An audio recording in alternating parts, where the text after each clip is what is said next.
अकोला महानगरपालिकेच्या निवडणुकांना 3 महिने पूर्ण झाले तरी शहराच्या विकासावर प्रश्नचिन्ह निर्माण झाले आहेत।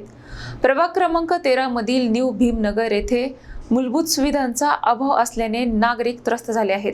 अकोला शहरात महानगरपालिका निवडणुका होऊन 3 महिने उलटले असले तरी विकास कामांचा वेग अत्यंत मंद असल्याचे चित्र समोर येत आहे। सत्ताधारी आणि विरोधकांमधील वादामुळे शहराच्या मूलभूत प्रश्नांकडे दुर्लक्ष होत असल्याचा आरोप नागरिकांकडून केला जात आहे। प्रभाग क्रमांक 13 मधील कृषी नगर परिसरातील न्यू भीमनगर येथे परिस्थिती अधिकच गंभीर झाली आहे।